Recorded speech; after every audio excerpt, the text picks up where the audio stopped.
नमस्कार। आप सबका पोर्ट भरे क्लासेस में स्वागत है। Class 12 CG CBSE commerce accountancy की क्लास मेरी नियमित रूप से यूट्यूब में चल रही है, जिसमें आज का मेरा कंटेंट है गुडविल। इसके पूर्व वीडियो में मैंने आप लोगों को बताया था कि गुडविल क्या है, गुडविल को हम कैसे पहचानेंगे, कितने प्रकार की है, और गुडविल के मूल्यांकन की विधियां, जिसमें हमने देखे थे। फर्स्ट विधि बताया था मैंने आपको सिंपल एवरेज मेथड्स, साधारण औसत लाभ विधि। इसी की सेकंड विधि हमारी है औसत वेटेड एवरेज मेथड्स, भारित औसत लाभ विधि, वेटेड एवरेज प्रॉफिट मेथड्स। तो वो मेथड्स क्या है, कैसे बनाएंगे, और इसका मैं एक आप लोगों को अच्छा सा कठिन सवाल जो मैं आप लोगों को बताने वाला हूँ। तो ये तो आपको जो हम बताएंगे, अगर आप लोग मुझे वॉच कर रहे हैं, देख रहे हैं, और यदि आप मुझे लिंक के माध्यम से देख रहे हैं या अन्य किसी स्रोत से देख रहे हैं, तो कृपया आप यूट्यूब में सर्च कीजिए अशोक पोर्ट भरे। उसके नीचे रेड कलर से सब्सक्राइबर लिखा हुआ है, उसे आप पुश कर दीजिए, तो आप नियमित रूप से क्लास में शामिल हो जाएंगे और आप मेरे सदस्य बन जाएंगे। अगर आपको पूर्व के वीडियो देखना है तो आप मेरे प्लेलिस्ट में जाएंगे, वहाँ class 12 CG CBSE accountancy new video लिखे हुए हैं। उसमें आपको प्रेजेंट में मेरे डाले गए जो क्लास कंटिन्यूस क्लास चल रही है उसके आपको वीडियो मिलेंगे। तो चलिए आज हम देखते हैं कि गुडविल की सेकंड हमारी मेथड्स है जो वेटेड एवरेज मेथड्स, किस प्रकार से इसको बनाया जाता है। तो इसका मेन फार्मूला है goodwill equal weighted average profit into number of purchasing year, ख्याति बराबर भारित औसत लाभ गुणित वर्षों के क्रय की संख्या। तो आपको प्रश्न में आपको यहाँ पे दे दिएगा number of 3 years, 4 years, 2 times, 3 times, 4 times दिया रहेगा, लेकिन आपको वेटेड एवरेज प्रॉफिट नहीं दिया रहेगा। ये आपको कैलकुलेट करना है। तो वेटेड एवरेज प्रॉफिट कैसे निकाला जाएगा? तो वेटेड एवरेज प्रॉफिट निकालने का हमारा फार्मूला है total of product of profit upon total of weight. तो अब आपको यहाँ पे टोटल ऑफ क्या निकालना पड़ेगा? प्रोडक्ट निकालना पड़ेगा। तो टोटल ऑफ प्रोडक्ट निकालेंगे, प्रॉफिट का किस प्रकार निकलेगा? तो एक छोटा सा एग्जांपल हम बता रहे हैं। तो वैल्यूएशन ऑफ आपका ऐसे निकलेगा, valuation of product of profit निकालेंगे। तो इसमें आपको ईयर दिया रहेगा 2010, 2011, 2012, 2013, 2014। आपको 5 साल का प्रॉफिट दिया है। मान लीजिए एक सिंपल एग्जांपल के रूप में दिया है, आपको 2000 रुपए फर्स्ट ईयर का प्रॉफिट था, 3000 रुपए सेकंड ईयर का प्रॉफिट था, 4000, 5000 और 6000। तो इस तरह से आपको जो भी प्रॉफिट क्वेश्चन में दिया रहेगा एडजस्टेड। वेट बता दिया है कि प्रथम वर्ष के 2001 के लिए 1, 2011 के लिए 2, 2012 के लिए 3, 2004 और 5 आपको क्वेश्चन में दिया रहेगा, वेट दिया रहेगा। अगर आपने सांख्यिकी स्टैटिक्स पढ़े थे तो जिस प्रकार से आपको फ्रीक्वेंसी दिया रहता है उसी प्रकार यहाँ वेट दिया रहता है। तो वेट के कॉलम में, भार के कॉलम में हम क्या लिख देंगे? 1, 2, 3, 4। तो इसका कॉलम क्या बनता है? ईयर, वर्ष, प्रॉफिट, लाभ या हानि, वेटेड, भार और गुणनफल, प्रोडक्ट। तो अब हमको यहाँ पे आपको प्रॉफिट का भार के साथ इनटू करना, मल्टीप्लाई करना है। तो इसका 2000 ही आएगा, इसका 6000 आएगा, इसका 12000 आएगा, इसका 20000 आएगा और 6 पंचे 30,000 आएगा। तो इस तरह से आपको करना क्या है? प्रॉफिट को वेट से मल्टीप्लाई कर देंगे। तो प्रॉफिट को वेट से मल्टीप्लाई करेंगे तो आपका क्या निकलेगा? प्रोडक्ट आ जाएगा। अब इस प्रोडक्ट के टोटल को आपको करना है। तो आपको यहाँ पे दो चीज के टोटल की आवश्यकता होती है। एक वेट का टोटल करेंगे तो 3 3 6 4 10 5 15 15 आएगा। इसका टोटल कर दीजिएगा तो आपका 2 6 2 8 8 और 12 20 20 और 20 40 40 और 30 70,000 आ रहा है। कितना आ रहा है? 70,000 आ रहा है। अब यहाँ पे आपको टोटल इसमें 70,000 रुपए को आपको किससे 15 से डिवाइड करना है, वेट के टोटल से आपको डिवाइड करना है। तो मान लीजिए एग्जांपल के रूप में इसके राउंड फिगर हम ले लेते हैं, तो 75,000 है मान लीजिए। तो कितना आया हमारा? 75,000 आया। तो 15 से 75,000 को डिवाइड करेंगे तो 15 पंचे कितना होता है? 75 होता है। तो आपका क्या आ रहा है? लगभग हमारा 5,000 आ रहा है। तो ये 5,000 जो निकला है तुम्हारा वेटेड एवरेज प्रॉफिट आया। आ रहा था हमारा कितना? टोटल 70,000 आ रहा था। राउंड फिगर ले रहे हैं, मान लीजिए एग्जांपल के रूप में गुणा मल्टीप्लाई करने से हमारा कितना आ रहा है? टोटल इनका 75,000 आया। तो 75,000 रुपीज को वेट के टोटल से डिवाइड करें तो जैसे 5,000 आया। तो अब यहाँ पे आपको इसमें हमारा वेटेड एवरेज में आप कितना रख लेंगे? 5,000 रख देंगे। तो इस तरह से वेटेड एवरेज को नंबर ऑफ ईयर से इंटू कर देंगे तो 15,000 रुपीज। तो इस तरह से आपको क्या मिलेगा? 15,000 रुपए आपको क्या निकल के आ जाएगी? गुडविल निकल के आ जाएगी। तो हमको इसको किस मेथड से बनाया? हमने वेटेड एवरेज मेथड से हमने इसको बनाया है। तो सेम इसी पैटर्न से हमको एक क्वेश्चन दिया हुआ है, हम इस क्वेश्चन को सॉल्व करेंगे। तो इस क्वेश्चन में आपको बताया हुआ है एक फर्म की गुडविल का वैल्यूएशन पिछले 3 वर्षों के परचेस के आधार पे करना है। तो आपको क्या दे दिया है? नंबर ऑफ ईयर्स दे दिया है। क्या दे दिया है? 3 ईयर दे दिया है। आपको क्या निकालना है? वेटेड एवरेज निकालना है। पिछले 4 वर्षों का भारित औसत लाभ। तो आपको यहाँ पे नंबर ऑफ टोटल भी आपको दे दिया है। कितने ईयर्स का दे दिया है? यहाँ पे आपको 4 ईयर्स का निकालना है। कितने ईयर्स का निकालना है? 4 ईयर्स का निकालना है। 4 वर्षों के भारित औसत वेटेड एवरेज प्रॉफिट के आधार पर पिछले 4 वर्षों का लाभ आपको दे दिया है। पिछले लास्ट ईयर का आपको प्रॉफिट दे दिया है। 2012 में 20,200, 13 में 24,800 और 14 में आपका है इसका 20,000, एक जीरो कम लग गई है, यह है 20,000 और 15 में है 30,000। इन पर भार दे दिया, वेट दे दिया है। 2012 के लिए 1, 2013 के लिए 2 और 14 के लिए 3 और 15 के लिए 4। तो इस तरह से आपको वेट भी दे दिया है। अब आपको यहाँ पे कुछ एडजस्टमेंट दे दिए हैं, जिसमें मैंने इसके पूर्व के वीडियो में आपको बताया था कि हमको वास्तविक लाभ निकालना होता है, रियल एक्चुअल प्रॉफिट निकालना होता है। तो उसमें मैंने बताया था आपको कुछ एबनॉर्मल एक्सपेंडिचर्स होते हैं और या एबनॉर्मल लॉस होते हैं। ठीक उसी प्रकार एबनॉर्मल प्रॉफिट्स होता है। अगर हमने वैल्यूएशन गलत कर दिए हैं या कोई ऐसे खर्चे जो कैपिटलाइज एक्सपेंडिचर को चार्ज कर दिए हैं, तो इस प्रकार से जो हमारे कुछ एडजस्टमेंट है, तो उस एडजस्टमेंट को करने के बाद हमको क्या निकालना पड़ता है? रियल प्रॉफिट निकालना पड़ता है। तो यहाँ पे आपको बताया एडजस्टमेंट बताया है कि 1 सितंबर 2014 को एक यंत्र पर, एक प्लांट की रिपेयरिंग पर 6,000 रुपए से किए, जिसे रेवेन्यू में लिया गया है। तो एक्चुअल में इसको हमको 6,000 रुपए जो खर्च हो रहा है, तो जब बड़ी मात्रा में जो खर्च होता है, तो जो खर्च हो गया आपका, तो उसको एक्चुअल में हमको कैपिटल मानते हैं। मैंने पहले बताया कि एक्सपेंडिचर 2 प्रकार के होते हैं, कैपिटल होते हैं, रेवेन्यू होते हैं। कैपिटल एक्सपेंडिचर्स होता है, उससे एसेट्स की वैल्यू बढ़ती है, और जिसको हम किस में लेते हैं नॉर्मल, उसको हम कैपिटलाइज एक्सपेंडिचर्स मानते हैं। उसको एसेट्स की वैल्यू मानी जाती है, केवल उसमें डेप्रिसिएशन चार्ज किया जाता है।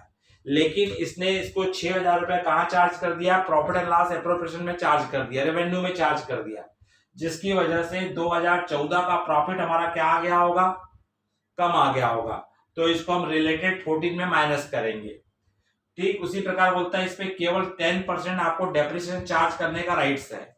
तो आपने जितना भी खर्च किए हो, उस पे आप जिस ईयर खर्च किए हो उतने का 10%, उतने मंथ का आपको डेप्रिसिएशन चार्ज करेंगे। और ठीक उसी प्रकार बोलता है वर्ष 2013 में 13 में बोलता है क्लोजिंग स्टॉक का वैल्यूएशन, अंतिम स्टॉक का मूल्यांकन 2,400 रुपए से अधिक किया गया। तो क्लोजिंग स्टॉक का यहाँ पे ओवर वैल्यूएशन कर दिया गया है, ज्यादा मूल्यांकित कर दिया गया है, तो इसका एडजस्टमेंट करेंगे। और गुडविल के वैल्यूएशन के लिए मैनेजमेंट खर्च उसको प्रत्येक वर्ष 4,800 रुपीज चार्ज करना था, लेकिन नहीं किया, तो इसको एडजस्ट करके फिर वेटेड एवरेज से हमको क्या बनाना है, इसका प्रॉब्लम सॉल्व करना है। तो पहले हम यहाँ पे कॉलम हमारा इसको एडजस्टमेंट टेबल हम बना लेंगे।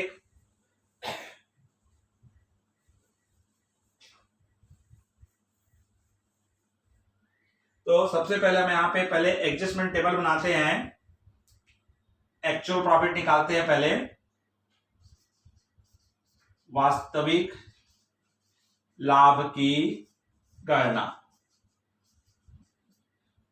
तो एक्चुअल प्रॉफिट हम निकालेंगे, तो हमको यहाँ पे प्रॉफिट दिया हुआ है, तो आप इसका एक कॉलम बना लेंगे, पर्टिकुलर विवरण, और प्रॉफिट 4 साल का दिया है, तो आप 4 साल का लिख लीजिए कि कब कब का दिया है आपको यहाँ प्रॉफिट, 2012, 2013, 2014 और 2015। तो इस तरह से आपको यहाँ पे क्या दे दिया, आपको 3 इयर्स का क्या दे दिया है, प्रॉफिट दे दिया है 4 साल का। तो 4 साल का प्रॉफिट ले लेंगे, तो हमको हमारा प्रॉफिट कितना कितना है उसको उतार लीजिए। पहला का प्रॉफिट कितना है, 20,200, प्रॉफिट 20,200। सेकंड ईयर का प्रॉफिट है आपका 24,800, और थर्ड ईयर का प्रॉफिट है आपका 20,000, और 2015 का प्रॉफिट है आपका 30,000। ठीक, अब इसमें एडजस्टमेंट में पहला एडजस्टमेंट क्या बोला आपको, 2014 में रिपेयरिंग पे 6,000 रुपए खर्च किया है। तो रिपेयरिंग में जो खर्च किया है मेजर खर्च है, बड़ा मात्रा में खर्च है, तो जिसको अपन क्या मानते हैं, कैपिटलाइज एक्सपेंडिचर्स मानते हैं, जिसको अपना एप्रोप्रिएशन अकाउंट में नहीं लिखते हैं, जिसको बैलेंस शीट के एसेट्स में इंक्रीज करते हैं, लेकिन इसने उसको प्रॉफिट एंड लॉस के अकाउंट में लिख दिया है, जिसकी वजह से हमारा 6,000 रुपए लिखने की वजह से प्रॉफिट क्या आ गया, हमारा कम आ गया है। तो आपको इसको रिपेयरिंग चार्जेस जो 6,000 रुपए खर्च किया है, उसको आपको किस ईयर में हुआ है, ये 2014 में हुआ, तो 2014 के प्रॉफिट में आप क्या करेंगे, इसको प्लस करेंगे। हाँ, इस पे आपको डेप्रिसिएशन चार्ज करने का अधिकार है रिटर्न डाउन वैल्यू मेथड से, तो आप डेप्रिसिएशन चार्ज करेंगे, 6,000 का डेप्रिसिएशन लगाएंगे, तो 6,000 का 10%, तो आपका आता है 600 आएगा।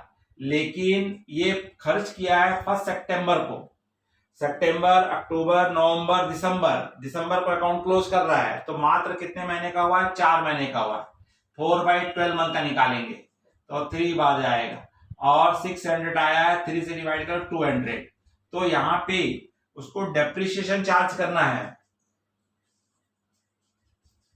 डेप्रिसिएशन मूल्यह्रास, तो मूल्यह्रास चार्ज करना है उसको। तो कब किया खर्चा, आपका 2014 में है, तो 2014 के प्रॉफिट में 200 रुपए माइनस करना है, जिसको माइनस करना रहता है उसको ब्रैकेट में लिखेंगे, और जिसको प्लस करेंगे वो डायरेक्ट रहेगा। अब यही प्लांट आपका 14 में रिपेयरिंग किया था और 15 में भी उपयोग आया है, तो 15 में भी हमारा क्या लगेगा, डेप्रिसिएशन लगेगा। कौन से मेथड से लगेगा, रिटर्न डाउन वैल्यू मेथड से।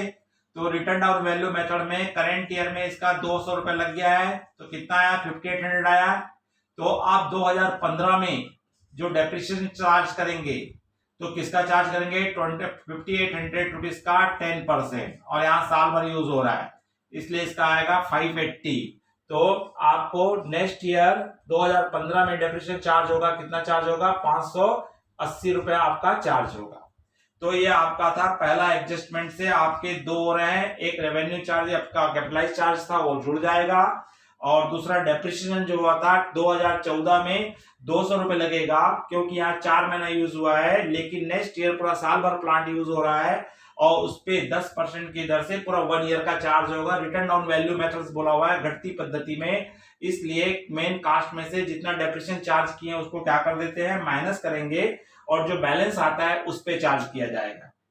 एडजस्टमेंट नंबर 2 बोला है आपको यहाँ पे, वर्ष 2013 में क्लोजिंग स्टॉक का मूल्यांकन 2400 रुपए से अधिक किया गया, मतलब ओवर वैल्यूशन। क्या कर दिया गया, ओवर वैल्यूशन। अब आपने ओवर वैल्यूशन किए हो क्लोजिंग स्टॉक, मान ली एग्जांपल में आपका क्लोजिंग स्टॉक 10,000 था और आपने उसकी वैल्यू 12,400 दिखा रहे हो, तो 12,400 दिखाने की वजह से हमारा क्लोजिंग स्टॉक ट्रेडिंग अकाउंट के क्रेडिट में आता है, तो क्रेडिट साइड में आपने 2,400 रुपए ज्यादा दिखाए हो, तो इसका मतलब है आपका ग्रॉस प्रॉफिट भी 2,400 ज्यादा आया है। जब ग्रॉस प्रॉफिट 2,400 से ज्यादा आया है, इसका मतलब नेट प्रॉफिट भी आपका 2400 रुपए क्या आ रहा है, ज्यादा आ रहा है, तो उसको आप क्या कर देंगे, माइनस कर देंगे। इसका मतलब ओवर वैल्यूशन को हम क्या करते हैं, माइनस करते हैं। तो क्लोजिंग स्टॉक का over valuation, over valuation of closing stock, तो क्लोजिंग स्टॉक का ओवर वैल्यूशन हुआ कब हुआ है, 2013 में। तो 2013 के प्रॉफिट में से 2400 रुपए आपको क्या करना है, माइनस कर देना है। 2400 रुपए आपका क्या हो जाएगा, माइनस हो जाएगा। हाँ, यही क्लोजिंग स्टॉक 2013 में क्लोजिंग स्टॉक था और यही क्लोजिंग स्टॉक 2014 में क्या बन जाता है, ओपनिंग स्टॉक बन जाता है। तो इसका मतलब 2014 में ओपनिंग स्टॉक का ओवर वैल्यूशन हो गया, तो ओवर वैल्यूशन हो गया, आपने ओपनिंग स्टॉक ज्यादा लिख दी हो, ज्यादा लिखने के कारण आपका नेट प्रॉफिट क्या आ गया, कम आ गया है, ग्रॉस प्रॉफिट कम आ गया है, तो नेट प्रॉफिट कम आ गया है, तो आपको नेक्स्ट ईयर ओपनिंग स्टॉक जब हो जाएगा तो उसको क्या कर देंगे, प्लस कर देंगे। तो यहाँ पे नेक्स्ट ईयर अर्थात कब, आपका 2014 में ये क्या बन गया है, ओपनिंग स्टॉक हो गया है। तो over valuation of opening stock, तो ओपनिंग स्टॉक का ओवर वैल्यूशन हो गया है, तो ये क्या हो जाएगा, यहाँ पे प्लस हो जाएगा। क्या हो जाएगा, यहाँ पे प्लस हो जाएगा, क्योंकि क्लोजिंग स्टॉक को हमने माइनस किए थे, तो ओपनिंग स्टॉक क्या हो जाएगा, यहाँ पे प्लस होगा। कब प्लस होगा, 2014 में। अब इसके अलावा आपको अगला एडजस्टमेंट बोलता है, गुडविल के मूल्यांकन के लिए प्रबंधन को 4,800 रुपए वार्षिक शुल्क लगाया जाता है। हर साल हमको मैनेजमेंट एक्सपेंडिचर लगाना था, लेकिन ये नहीं लगाया है, जिसकी वजह से हमारा क्या हो गया है, उस ईयर का प्रॉफिट, सभी ईयर के प्रॉफिट 4,800 रुपीज से हमारा क्या आ गया है, ज्यादा आ गया है। तो इसलिए मैनेजमेंट एक्सपेंडिचर्स को माइनस कर देंगे, मैनेजमेंट एक्सपेंडिचर्स को क्या करेंगे, माइनस करेंगे। तो सभी में 4,800 क्या कर देंगे, माइनस कर देंगे। तो इस तरह से आप माइनस करने के बाद अब इस प्रॉफिट को आप क्या कर दीजिए, जिसमें आपने प्लस किए उसको प्लस कर दीजिए, जिसको माइनस किए हो आप उसको क्या कर दीजिए, माइनस कर दीजिए। अब इसमें से आप माइनस करोगे तो क्या आएगा, 0 0, 12 में से 8 गया, 4 बचा, यहाँ पे हो गया आपका 9, 9 में से 4 गया 5, तो इसका आ रहा है 15,400। यहां भी लिखते जाइए, 2012 में 15,400 एक्चुअल प्रॉफिट आ गया। ठीक उसी प्रकार 2013 का लेंगे, तो 13 में हमारे दो आइटम माइनस हो रहे हैं, तो कितना माइनस हो रहा है आपका, आप वर्किंग में करके अलग से कर सकते हो। तो आपका माइनस हो रहा है 24,800 में, पहले 2400 माइनस हो गया, तो आपका आ गया 0 0, 8 में 4 गया, 4 बचा 2, 22,400, और 22,400 में 4,800 और जा रहा है, तो आपका आ गया 0 0, 14 में से 8 गया 6, और 11 में से 4 गया 7, 1, 17,600। तो इसका आ रहा है 17,600 आ रहा 2013 का, 17,600।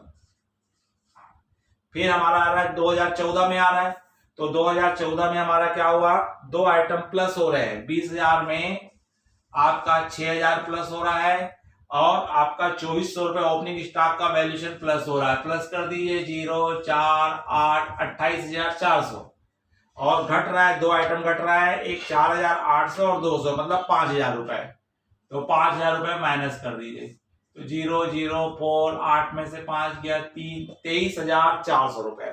तो आपका 2014 का आ रहा है 23,400 रुपए, 23,400। अब हमारा बच गया आपका लास्ट ईयर का, तो इसमें हमारे दो आइटम माइनस हो रहे हैं। एक 30,000 में 580 माइनस हो रहा है, तो 580 माइनस करेंगे तो आपका आ रहा है इसका 10, 0 का 0, 10 में से 8 गया, 2 बचा, 9 में से 5 गया, 4 बचा, यहाँ 9, 29,420, जिसमें से 4,800 और माइनस हो जाएगा एक्सपेंडिचर्स का, तो 0, 20, 14 में से 8 गया 6, और यहाँ पे आपका क्या 8 बच गया, 8 में से 4 गया 4, तो 24,620 आ रहा है। तो 24,620, तो 2014 का 2015 में आ रहा है 24,620। तो इस तरह से आपको वास्तविक लाभ की गणना करनी थी, तो जो हमारा रियल प्रॉफिट आ गया है। अब जो ईयर्स है, रियल प्रॉफिट आपने लिख लिया है, वेट आपको दिया है, आपको बता दिया था 12 के लिए 1, 13 के लिए 2, 14 के लिए 4, 13 के 14 के लिए 3, 15 के लिए 5, उसको लिख लिए। अब इनका टोटल कर लीजिएंगे, तो इनका टोटल आता है 7, 3, 10। अब इन दोनों को आपको क्या निकालना है, मल्टीप्लाई करके प्रोडक्ट निकालना रहता है। तो इसका तो 54,400 ही रहेगा, और इसका 2 से मल्टीप्लाई करोगे तो 35,200 आएगा। इसको आप 3 से मल्टीप्लाई करोगे तो 3 से मल्टीप्लाई करने से 70,200 रुपये आ रहा है, और आपको इसको 4 से मल्टीप्लाई करोगे तो 98,480 आ रहा है। अब इसका हम प्लस कर देंगे तो प्लस करने से आ रहा है 2,19,280।